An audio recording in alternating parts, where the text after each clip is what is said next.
Hi everyone, my name is Jalen. I'm one of the Crimson's Associate Managing Editors. And it's such a pleasure to be here today and to introduce two journalists to the stage. The first, Heidi Vogt, is a 2017 fellow here at the Nieman Foundation. She most recently worked at the Wall Street Journal as an East Africa correspondent and lived in Nairobi. And before that, she worked as a foreign correspondent in Kabul. And before that, she worked for 10 years at the Associated Press covering financial news in New York City. She's reported on everything from South Sudan's civil war to ISIS to Africa's illegal wildlife trade. And she's traveled the world to produce so much incredibly important journalism. The second, Lisa Mullins, was a 2010 Nieman Fellow and is now the voice of WBUR's All Things Considered here in Boston, and guest anchor of NPR's Here and Now. Her work has also taken her around the globe, and she spent time in Northern Ireland, South Africa, Hong Kong, and North and South Korea, just to name a few places. In 2009, she received a Clarion Award for a story she produced after a 24-hour stay in a North Korean tourist resort. And she's also a Gracie Award recipient for outstanding achievement as an anchor of a news magazine. I don't think I need to go on much more about how cool these women are and how important their work is. So please join me in welcoming them here today.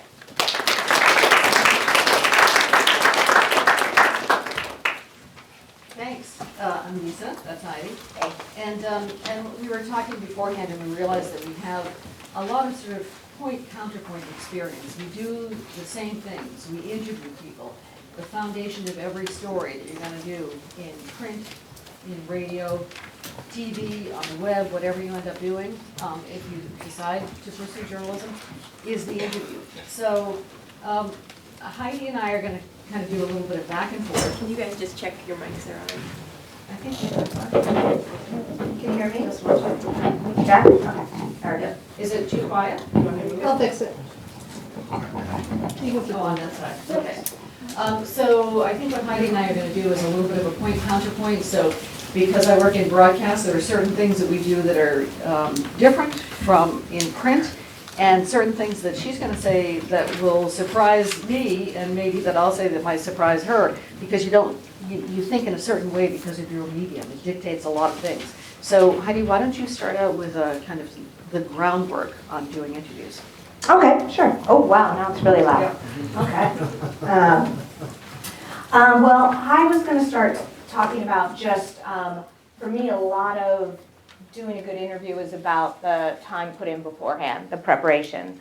And if that's not, it's obviously the research you put into a subject, and if you have a short amount of time, maybe I would look at somebody's LinkedIn profile and an interview that's been done about them before. If I have a lot of time, I would, read everything that's been written about them. I would, as much as I can find, I would even, if they're a big person in an organization, try to talk to people who are lower down before that and work my way up.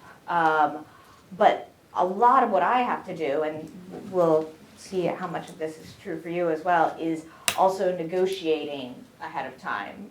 When you're interviewing somebody who's prominent, you're often talking to a handler or a flack, and or sometimes even when you're emailing with the person themselves, there's a lot of like, well, what are you going to ask me? What is this going to cover?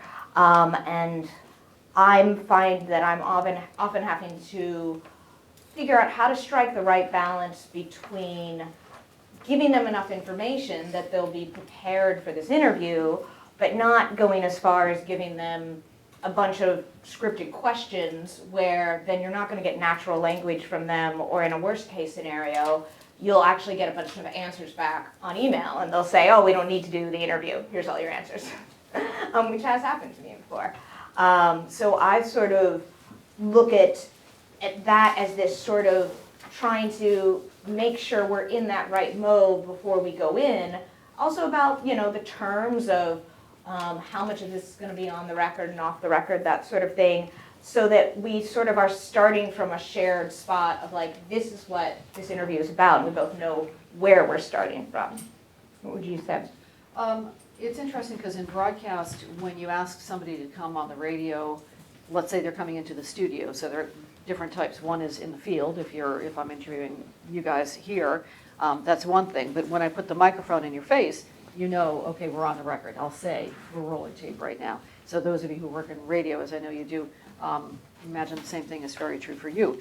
I make sure they know I'm rolling tape at that point. So it's a little less ambiguous than I think it is in newspaper, in print, because you can be writing notes even before you start the official interview, per se. So in the studio, if you call somebody up and say, hey, could you come in for an interview, they know kind of the rules of the game. Once you say, we started rolling tape, then they know that everything is on the record. There may be some cases where they say something and they say, could you not put that on tape? Could you not use that? That's sort of a different question, which we can get to later if you want. By the way, we will leave a good amount of time for questions. And if you have questions as we're speaking, then please feel free to ask. So it's kind of implied. They know what they're coming in for. Some people do say, could you send me the questions, especially somebody in officialdom? And we say no, but we'll send you a rough area of what we want to talk about. I remember Douglas Feith, who was one of the architects of the 2003 war in Iraq, man who's interviewed a lot and took a lot of heat for his positions, was coming into the studio to do an interview, and I had my list of questions. We can get to how we do that. And he, at the end of the interview, he was hostile, and he said, what happened to the questions that I was given? And I said, I don't know what you're talking about. And he said, you sent questions that you were going to ask. I said, I didn't do any such thing. But there was a producer who I was working with who had set up the interview, and he did not send questions. What he did was to say, this is the general area that we're going to cover. And we may want to know, for instance, a question about, accusations of cherry picking the facts to create the argument for a war in Iraq. And he took that as the truth. And he said to me, I was shocked. He said, we rehearsed the answers coming in here. And I can't believe it. Particularly with the military. Particularly with the military, yeah. And I felt, I can't believe this person is even saying this or admitting to it. But he felt as though he was treated unfairly. So anyway, that was kind of an exception to the rule. We don't give questions ahead of time for many reasons as well. But the understanding is once you're there, you're going to be answering the questions that I ask, and if you say that there's something that you can't answer, don't want to answer, then that's it.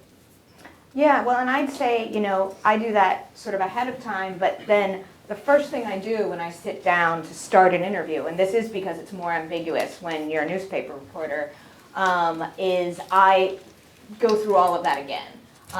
If it's somebody who's used to talking to the press, I'm like, okay, so we're on the record. Or, if they're very savvy, I'll say we're on background if we are, that sort of thing. But I try to, for the most part, avoid those sorts of terms because they mean different things to different people. And you can really get yourself in hot water when you're like, oh, but I know that deep background means this and on background means that. And if I said this ahead of time was on the record, then they know. Like, people don't know. It's better to sort of, for me, I usually sort of say, like, so here's the deal, like, I'm gonna need some quotes, I'm doing this, mostly for my own information, but, whatever you say could be quoted. I'll usually ask people to talk on the record, and then I'll say at the end, maybe if there's more we wanna go into, we could get into that. I hate starting out off the record because people often say things best the first time, and then you try to get them to re-say it, and they never re-say it the same way. Like, and even when you're like, you said, and you say the first 3 words, it goes off on some other direction. So I try to, sort of front load towards quotes, and, then, but it is a sort of constant, and you're not always dealing with people who are sophisticated interview subjects, and even the ones who you think are, if they're a different nationality, Brits have completely different rules than Americans about this stuff, so they'll think you mean something completely different when you use these terms. Yeah, I would definitely stay away from them as well. In radio, we usually, because just if we're churning out a lot of interviews in the course of the day, if we have the luxury of having a producer, that producer would be assigned to, and that's often for in many places an entry-level job, by the way. They would call the person and ask for an interview, and then talk a little bit about their perspective, where they're coming from. So before you come into the studio, let me just ask you, what do you think of, how are you affected, by the way, about the EPA regulations that are going to be withdrawn? Just to get an overview, but as Heidi was saying, it's in this case as well. You don't want them, they'll talk so easily and so comfortably with the producer because they're not on tape. You don't want them to kind of you don't want the producer to ask them too many specifics. The producer will give somebody like me an idea of where they're coming from, so I know how to direct the questions. If they kind of give all their best stuff to the producer, you don't get anything. Or they'll say, well, as I told you, they say on tape, as I told your producer, or as I said earlier, just pretend that you haven't said anything. And sometimes the producer will say to me, so you want the producer to get detailed, but not too much, that's what I'm saying. So sometimes the producer will say to me, oh, the person has a great story. His daughter, and I'll say, don't even tell me. Just lead me into it. And so then I can be natural when I'm talking to them and say, don't you have a story about something happened with your daughter? Tell me about that. And I can just react naturally. Because what I'm doing, which is different from what you do, is if I do it live, or if it's an interview where my questions are going to be used, which is most often the case, my questions are going to be used. So I want to sound natural. I don't want to sound like everything is stilted. I don't want to sound like I'm reading off the page, and I don't want to sound like I know the answers all ahead of time, and I know what the punchline is going to be to a joke. I mean, I have to react naturally. It's all about authenticity. Yeah, and I was thinking, like, one of the things that makes my job easier than yours is that my questions are never going to see the light of day. And I'm a very inarticulate question asker, which is fine. Like, there were times when I tried to sort of like be like, yes, and so, point. And it's not natural to me. And I realized that I do better interviews when I do what's me. And so I often am asking questions, which is sort of like, so that happened. Weird, huh?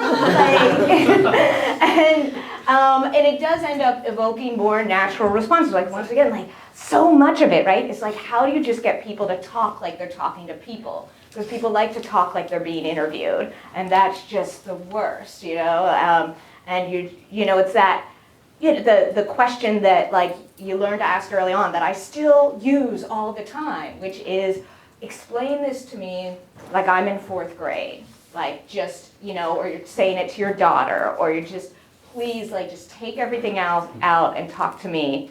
You're basically saying, talk to me like a person. Yeah, I think that we're both going for the same thing, and that is to get, whether it's in print or whether it's using the voice, to get people to speak naturally, to just kind of say something. So you have those little techniques where you say, really, like that. And I think I kind of use some of them. Sometimes I'll cut them out if they're, if they're inappropriate, and if it's not a live interview, I'll kind of cut them out. But once in a while, I'll say to somebody, because they tend to get arch and think that you want them to speak in radio speak, when really all you want them to do is be completely natural. I've actually said to a few people who are not in the studio with me, I really, I didn't get that answer. I didn't quite get that. Could you just explain that again? And I'll sort of play dumb a little bit because I know they can say it more cohesively, and then they'll start thinking about what they're saying instead of how they're saying it. And usually that helps. I mean, one time, I have to admit, I did tell a fib, and I said, because I thought the person would get really anxious if I asked them to say something differently. And so I said, I'm so sorry, we had a technical problem on this end. That answer didn't come out. Could you just go back and repeat that? And it works. I don't like to use that if I don't have to, but in many cases, we were saying before, you have to realize that these are people. It could be somebody from the White House, it could be somebody who lives next door, and they're all just people. And so you want to put them at ease, because then you're going to get them, hopefully, to get at the truth or the best answer, the best stated opinion. And we're kind of like aiming for the same thing, Yeah.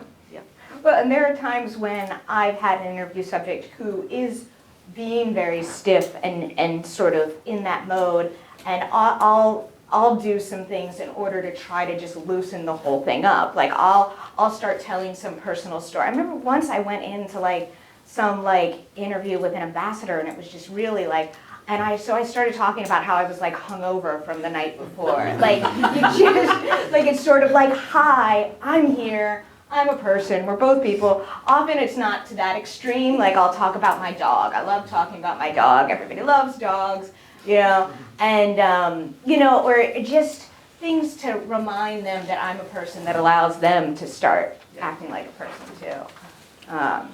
So before we go on, any questions? Good. Ask questions at any time. So speaking of, well, questions and the technologies we use. Oh yeah, we were going to go into that. Yeah. So My technology is much simpler, so I'll go first.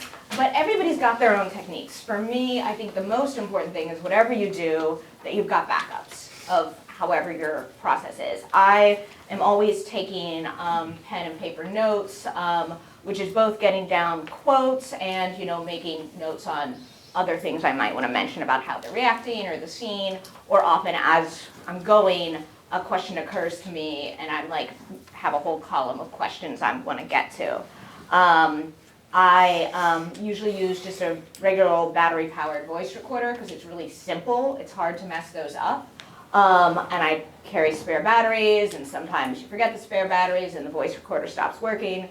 So I use my iPhone as a backup so that I can always record with that if I don't have the voice recorder.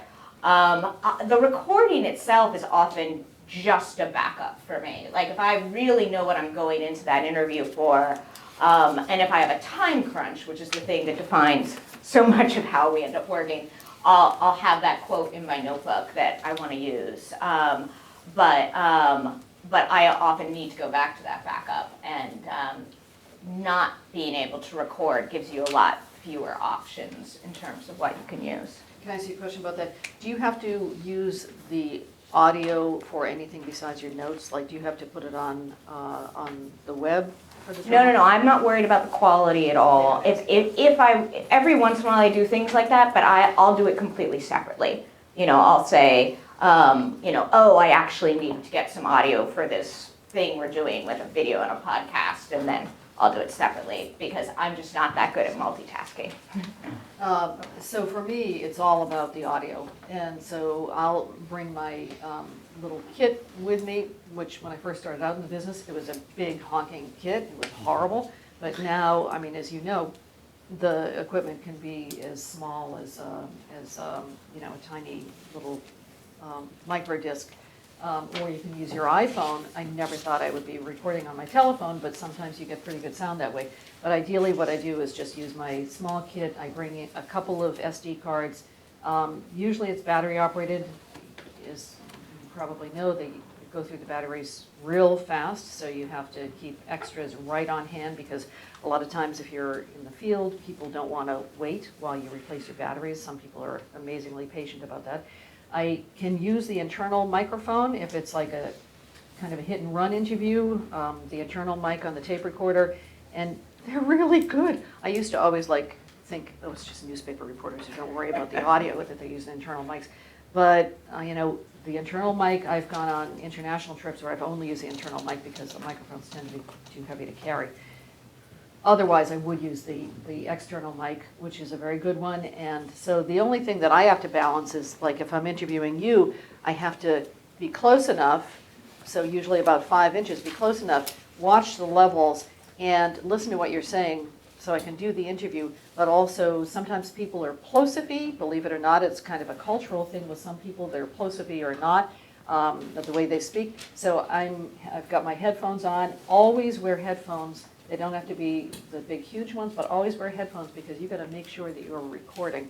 And so then the mic, I'll put it maybe to this side, or if I think the person is nervous, I try to get really good sound, but maybe keep the microphone out of their eyesight, out of their line of vision. And then if they're nervous, I do something like what Heidi would do, knowing that I wasn't going to use it on tape. I'd say, I don't know, anything like, oh, that was that was a really good point you made a little while ago, and just try to get them out of their own way of thinking. So anyway, so what I'm saying is that I'm trying to do the editorial thing, asking questions while using the mic technique too. Bad audio for radio is deadly. I mean, you can cancel interviews because of bad audio. You can scrap really good things because of bad audio. And one thing, if you are using audio, bad audio on the web is horrible as well. Always make sure the pause button is not on. That has killed so many interviews, really, with professionals who then take the entire recording mechanism to the shop to find out what's wrong, and they realize it was the pause button that was on. Oh, gosh. You want to talk about the question? Yeah. Well, we've got a question, why don't we? My question's for you, Heidi. So when you're out reporting and some people are not comfortable getting, their voice recorded and you have to take notes later, what kind of tips do you have for recording quotes just written? Because I find that when some people are not comfortable getting their voice recorded, that it's very difficult to keep up with what they're saying and transcribe it properly. Yeah, it's interesting. I mean, I don't often find that people are put off too much by a little recorder. If they are, you've just got to be really focused. And it's just that matter of knowing, and this is one of those things that only comes through practice, right? Knowing when somebody says something oh, that's the quote. And then you're not listening to the rest of the sentence because you're making sure to get that quote down. And it's hard because that ends up, it's just something you get a feel for the more and more that you do it. And by often, it's one of the things that I think is most useful for getting that feel is when you're in situations with other journalists, when you're at briefings and press conferences and stuff, and you're a newbie reporter and you go back and you write your story and somebody else used a better quote. And you're like, oh, that was the quote. Okay. And you start learning to listen for that. Do you ever see somebody use a quote who maybe, if neither of you were recording it, but you quote the person differently? Because you remember the quote differently? I'm trying to think. No, because the important quotes, most people are usually, where there's been, now I'm in a lot of situations where I'm working across languages, so I've had issues where people are translating something differently. And that's more time.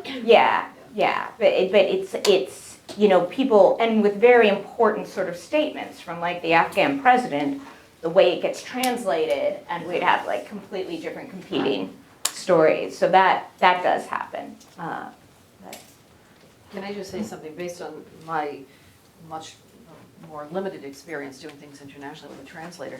You have to count on the translator being accurate and not spinning things as well. Oh yeah, no, I mean, if you guys find yourselves working with translators, that's a whole nother level of these things, and I'm often finding myself trying to gauge people's language abilities. If you have an interview subject who has bad English, and you have a translator who you're pretty sure is really good, and that interview subject is oh, let's just do this in English. And then I'm no, we'll do it in your native language because I want to get your language and get the translation. Sometimes you don't trust your translator, and so you're just going to get whatever you get in English. Sometimes you're really sort of flying blind through the interview because you're not sure how good your translation is, but you're recording, and then you're going back afterwards and getting somebody else to listen to it and see if you got what you thought you got, which is not a fun way to do an interview, but it happens. Where were we going next? Why don't we talk about the questions? About Oh, yeah, questions let's do that. Do you want to? You have a question over here. Okay. Oh, sorry, just a quick one. Do you have technology recommendations for phone interviews? For phone interviews? Yeah. So if the person you're interviewing is on the phone, That's you're correct, talking about yeah. using the audio? Right, afterwards? or for both of you. Well, we usually, on ours, if we're going to be putting it on the air, we would ask the person to use the cell phone, use the landline versus a cell phone, because landlines are usually cleaner. So sometimes somebody will, to do an interview, will leave a meeting, for instance, and go find a landline. If they, sometimes people, surprisingly, who are not really technically inclined, know how to use voice memo on a smartphone. And we've had good luck with that. I mean, there will be an engineer on our end who can kind of guide them through it and have them just talk. It's amazing that we've been able to actually use for broadcast something that somebody, you know, out in Ohio has been able to record on their own and then just send to us. And then we would go to Skype. The worst thing is a crummy cell phone when somebody's driving. You know, or even if they're in a car, if they're not driving, and you just ask them to pull over, because inevitably there's some politician who thinks she or he can easily talk while they're driving, and it does not work. It does not work. So that's my recommendation. I don't know if you have. For me, when I'm in the U.S., there's an app for the iPhone, and Android has built-in stuff, but I think the iPhone has tape to call or whatever. There's some things that can allow you to record both ends of it. But I often don't really bother with recording phone interviews because I'm a much faster typer than I am writer, so I can pretty easily get the stuff that I need just by typing.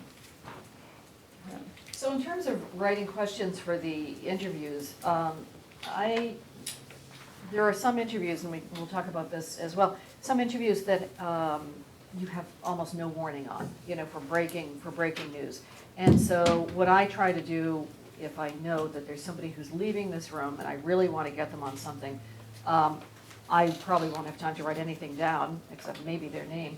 And I'll go in knowing that this is the one question that I want to get, and hope that you have time for other questions as well. If you go in with kind of like the hardest possible question, maybe the nut question, the one that you want, you just have to be careful that you're not inviting the person to turn around and walk away. But I'll try to just think of the question that I want, and almost the first and the last question, and those may be your only two questions. If you have more time, like Heidi was saying, doing a lot of prep work, finding out people who've worked with this person, etc. What I try to do is write down information from my producer. I write kind of like the dopiest questions, you know, the most basic questions, because you have your own version of this, you were saying, but some guidance that I heard once that I thought was really, really interesting is you're the ambassador for the audience. So the guidance was, assume that your audience is smarter than you think, but less informed than you think.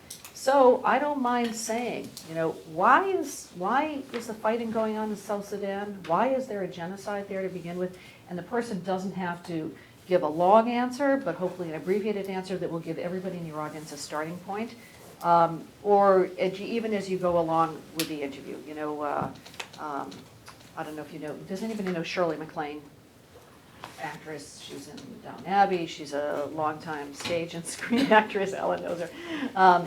She's a great actress. Anyway, she was doing an interview not too long ago with All Things Considered. The All Things Considered host said, you've done so much on stage and screen, etc. She said, well, you know, when I started out, Warren and I, blah, blah, blah, blah. And he just inserted Warren Beatty, your brother, the actor. She goes, yes, Warren Beatty is my brother. Do you know Warren Beatty?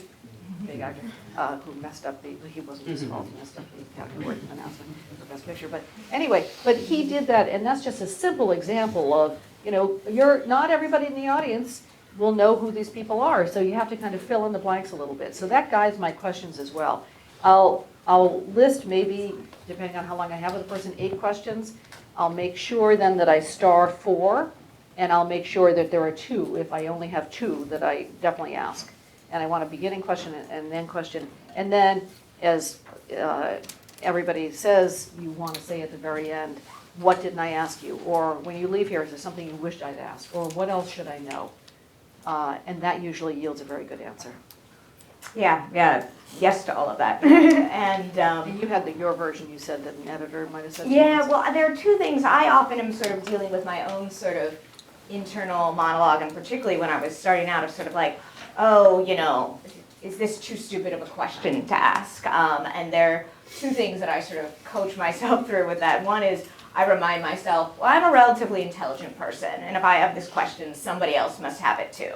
So like, it can't be that stupid.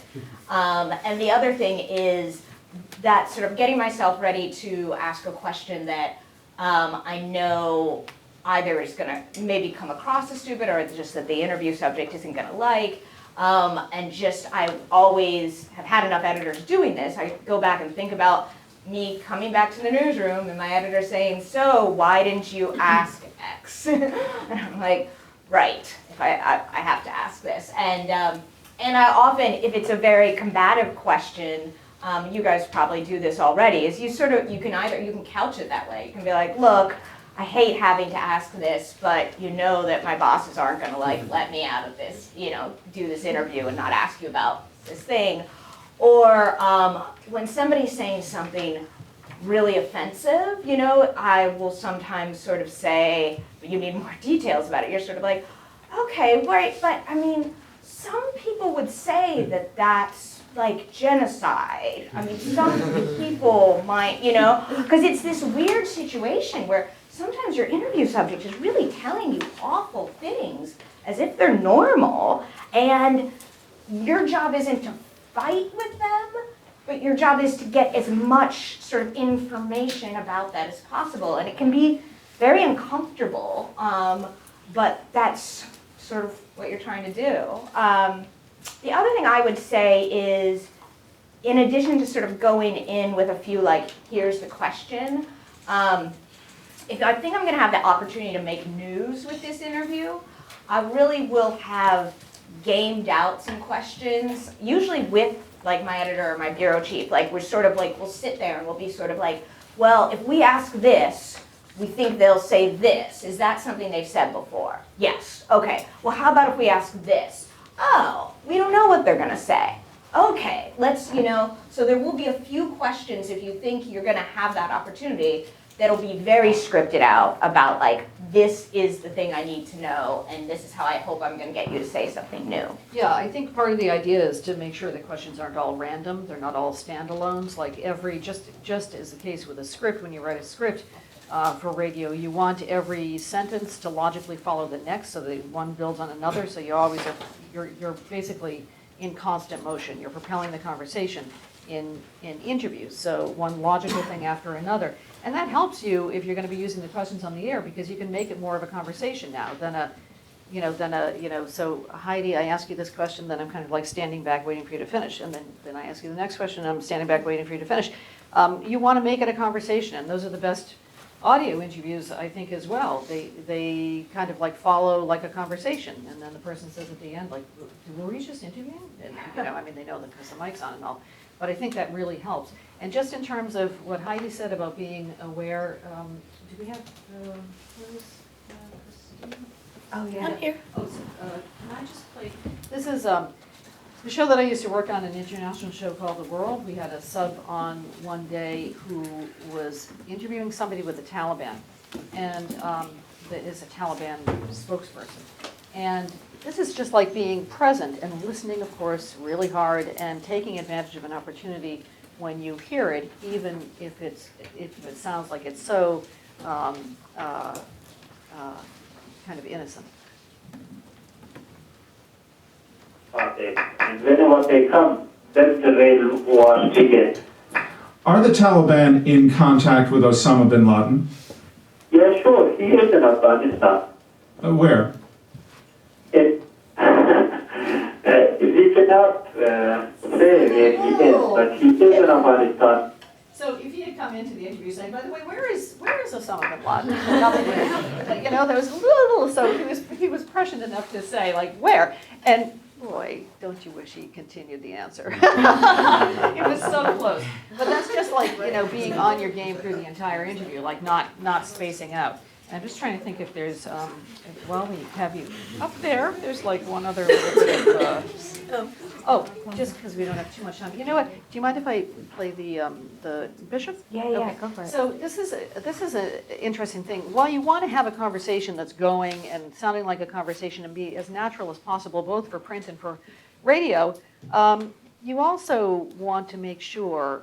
I have a real thing about people who insert themselves too much in interviews, and it happens a lot these days.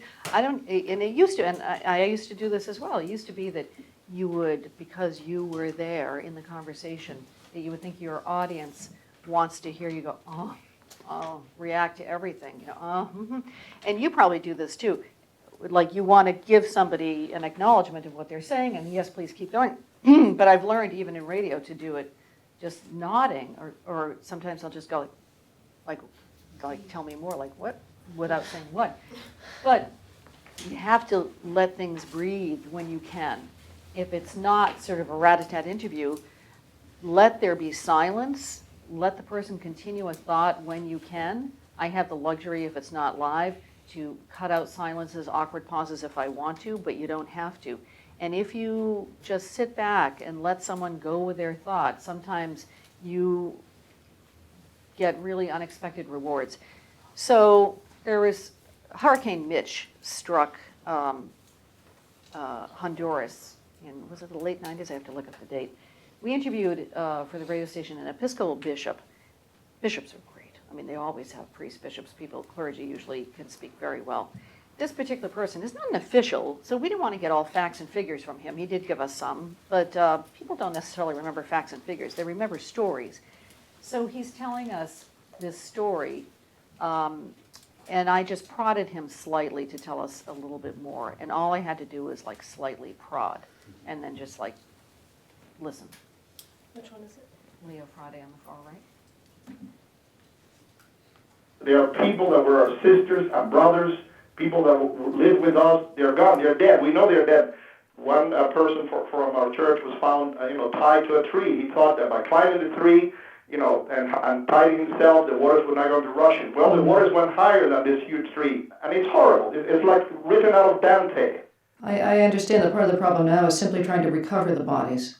That is, and it's really 7,000 dead is a conservative figure, and I understand the government probably doesn't. When you have people who have perhaps in some cases lost their families, or in many cases lost their homes, who come to seek refuge within the confines of your own church, as you mentioned, what do you tell them sort of personally in terms of how they can get through this? Well, basically, it's the reality of facing death. We need for people to accept that, also allowing people to be mad. I mean, I am not happy with God. I'm very, very, very mad with God. Yeah. I am very mad with God, but still I say that God reigns. I have to cry with the people. When they come and they tell you the stories, they're the most heartbreaking stories. But I tell you, we would still, we have to move on, and that's what I tell the people. They have to reconstruct their lives. They have to reconstruct their families, and just move on. We need to bury the dead and just move on, be strong, and just hold to what we believe. And Honduras needs help right now. So if I were redoing that, I probably would have not, tried to at the very end. Because one thing I really believe in the interviews is you don't want to get in the way, and you don't want to feel all the emotions for the listener. Because if you have too many, like, oh my gosh, then it doesn't leave any room for the listener to have their own impression. And they feel kind of stripped of it. And so right now, I'm not as afraid as I used to be of always filling in the blanks, the blank time. So I don't know if you have a kind of an equivalent. Yeah, I mean, I was thinking about the fact that, just the value of silence, right? And how often in an interview it is, and it's a difficult thing to do, of somebody says something that might be the quote, and part of you wants to jump in and be like, and so, blah, blah, and instead just sort of sit back and have them keep talking, and sometimes the next thing they say is actually the quote, because people want to fill that silence, and they're sort of thinking out loud. And I feel like so much of what I'm doing when I'm interviewing is trying to get people into that space where they feel comfortable sort of just talking that way. And I was thinking about the fact, this is something that is sort of different for us, is that I often end up doing my interviews before the interview, during the interview, and after the interview, because I don't need the audio. I'm going back to people a lot, and I'm thinking about this time that I was in Liberia during the Ebola outbreak there, and I was interviewing this woman who was working at an Ebola center, and it turned out she was herself a survivor, and she had then come back to work at this place. Because she's immune. Because she's immune, yeah, because anybody who had had Ebola was immune. And so I started talking to her, and her story was amazing. But and I sat down and did an interview with her there at the Ebola ward, and we didn't have a lot of time. And she told me her story, and she was like, "Well, this is it," and blah blah blah. And then I met my boyfriend, who's also an Ebola survivor, and and I just feel, and I was like, okay. And then it's this crazy, hectic, hot space, and it got cut off, and I got her number, and then I called her that night, and I was like, I really want to write like a lot about you. Can we go back from the beginning?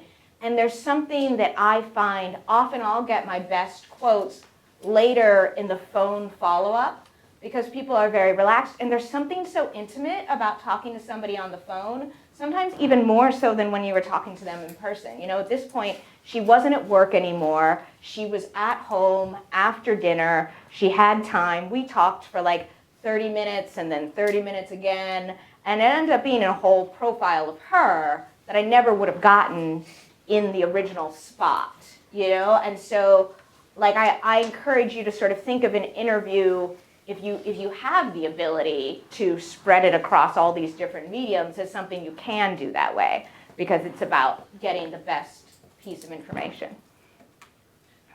We don't have too much longer, but any questions? You must have some. I was told these guys have so many questions. Hi, my name's Don Rashard. I'm a junior journalism major from Howard University, work for the Hilltop. And my question for both of you is, how do you continue to interview a subject when they're not answering your questions, or they're just going on tangents about whatever they want to talk about? And so how to do that in a nice way, especially if you're live or recording?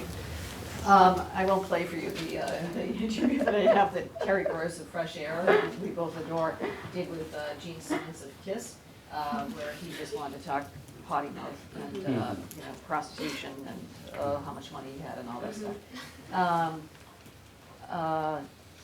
That was kind of actually a different thing, because he was getting personal. We were saying to each other before how you can't really take things personally. You just get somebody back on track, who, what, when, where, why, get back on track even if they want to commandeer the interview. If they don't want to answer a question and they're somebody in a position of authority and they need to answer the question, I think you ask the question in different ways, and you can point out if they're not answering the question, but sort of you don't let up until you have to let up. Because if you ask the question 8 times and they don't answer it, they're not going to answer it. So you can point that out. The bad thing is if it's on tape and you have a producer who then cuts out any of the follow-ups because they didn't answer it, you haven't made the point that the person's not answering the question. So I think you just find different ways to ask the same thing, and then at some point you have to give up. What do you do? Yeah, I mean, I would say if I have the time, sometimes I'll let somebody sort of run for a while. But I also I will interrupt people and sort of say, like, yes, I hear what you're saying, but what we need to know right now is this. I think sometimes people forget the question too. Yeah. They kind of go off because they're nervous about giving you the right thing, and so they're happy for you to give them a steer. Yeah, I think people do like to have a certain amount of direction, and you deal in other situations with people who have an agenda, and they are going to say it, particularly people who are super media savvy. They get interviewed all the time, and you may not be able to get them off of that, you might get whatever they want to say, and you try to then make the most out of it later by putting in everything else in your article. Yes.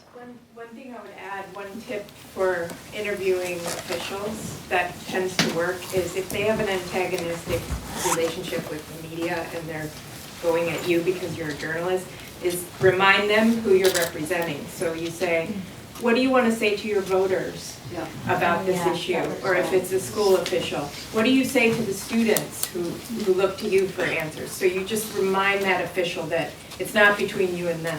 Right, absolutely. Yeah. When you're doing interviews, especially for the air, and people are so conscious of their audience, how do you get them to not talk to an audience, but to talk to you instead? It kind of dovetails with what we're saying. You can, I guess we have the advent of, if the person's in the studio, of making eye contact with them, and sort of like the equivalent of saying, my eyes are here, like listen, or just getting them off their game a little bit. So you can ask questions that just take them out of automatic pilot. I mean, it's hard to do with politicians, but sometimes if you just kind of like interrupt politely with a short, because audiences don't even like it usually when you interrupt. It makes people feel kind of jittery. So say, oh, sorry, just went, so give me that again, and then sometimes they just get off, the, their treadmill, and they kind of like they're reminded, again, like who they're responding to.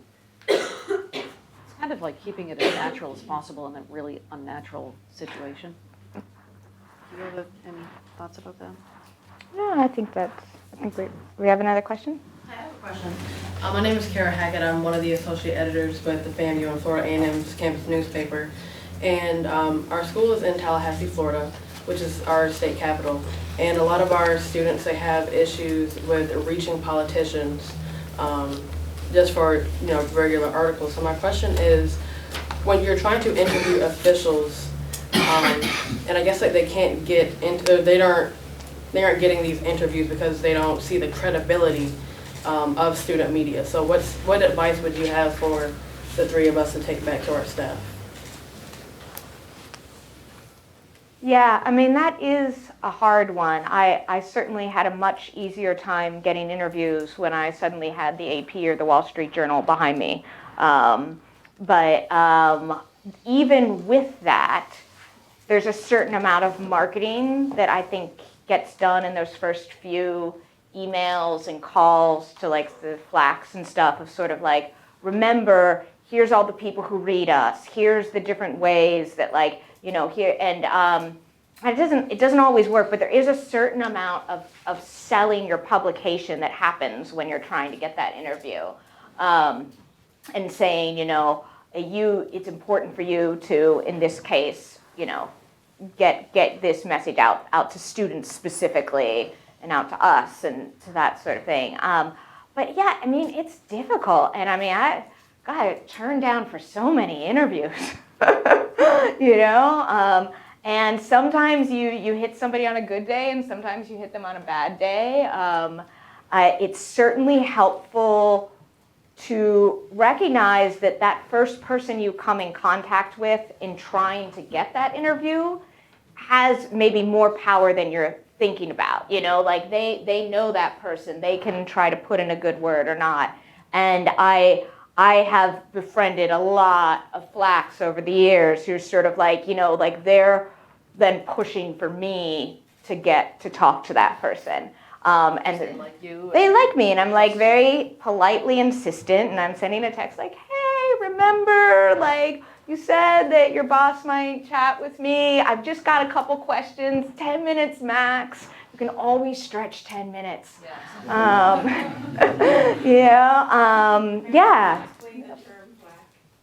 Oh, a press person, like a PR person. Yeah, sorry, I think that's military. Does military say flack? Where does flack come from? Yeah.